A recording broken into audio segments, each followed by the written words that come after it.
হুট করে কিছু পাওয়ার আনন্দটা আসলে অন্যরকম, ভাষায় প্রকাশ করার মতো না। আসসালামু আলাইকুম, সবাই কেমন আছেন? আশা করি আল্লাহর রহমতে সবাই ভালো আছেন। তো এই যে এখানে আমি হালুয়া রান্না করতেছি আর তার সাথে পরোটা, কারণ আজকে সকালবেলা হালুয়া দিয়ে তারপর পরোটা খাওয়া হবে। তো আসলে হুট করে আসা কিছু হুট করে কিছু পাওয়ার আনন্দটা অন্যরকম। যেমন আমি আজকে কিন্তু আমার এই ফেসবুক পেজটার 1 বছর পূর্ণ হলো। আমাকে কিন্তু মেয়েটা ওই মেসেজটাই দিল।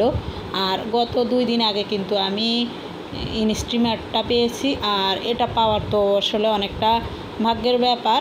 তো যাই হোক, ওটা পেলাম, ওটার পাওয়ার আনন্দটা আসলে আমি প্রকাশ করতে পারতেছি না, কারণ আমি আসলে এই ফেসবুক পেজ নিয়ে কাজ করা আসলে ধৈর্যের বিষয় বা পরিশ্রম সবটাই আছে। তো আমি যে মানুষটা একসময় আমি ফেসবুক সম্বন্ধে কিছু জানতাম না, ফেসবুক নিয়ে এত ঘাটাঘাটি করতাম না, ফেসবুক চালাতাম না এত বিশেষভাবে। তো সেই মানুষটা আজকে ফেসবুক পেজ নিয়ে কাজ করতেছি 1 বছর, আর তার মধ্যে সেখানে মোটামুটি সফলতার কিছুটা মুখ দেখতেছি। আসলে জানি না ওটা থেকে আমি কি ইনকাম করতে পারবো কি পারবো না, তবে যেটুকু পাইছি সেটুকু আসলে বলে ভাষায় প্রকাশ করার মতো না। তো যাই হোক, এবার আমি এখানে দুপুরে রান্নারটা চাপাবো। তো কী রান্না করব, এখানে লতি নিছি, তারপরে চিচিঙ্গা রান্না করব কাঁঠালের বিচি এবং আলু দিয়ে। আর এখানে আমি মাছটাকে মাখিয়ে নিতেছি, তারপর কিছুক্ষণ ম্যারিনেট করে এরপর এটাকে ভেজে তারপর রান্না করব। আর এখানে আমি একটু মাছের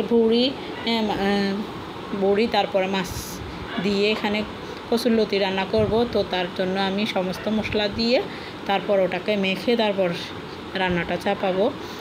তো যাই হোক, এবার এখানে আমার মশলা দেওয়া শেষ, আর এগুলিকে এবার মেখে নেব, আর মেখে তারপর একটু পানি দিয়ে ওটাকে চাপিয়ে দেব।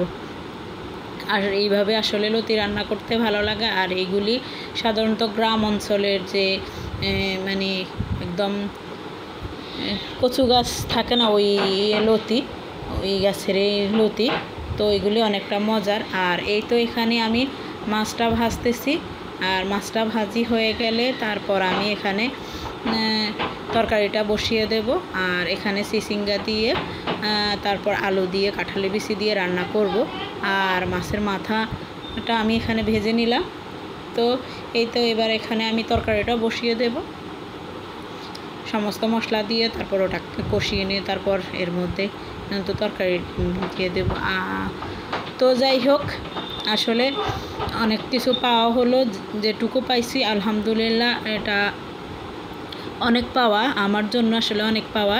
এখান থেকে ইনকাম কি করতে পারবো না পারবো সেটা নিয়ে এত বিশেষ মাথা ব্যথা নাই, তবে এর যেটুকু পাইছি এইটুকুতে আলহামদুলিল্লাহ। একদিন সবটা বাকিগুলিও আসবে, এটার জন্য এত চিন্তার কিছু নেই।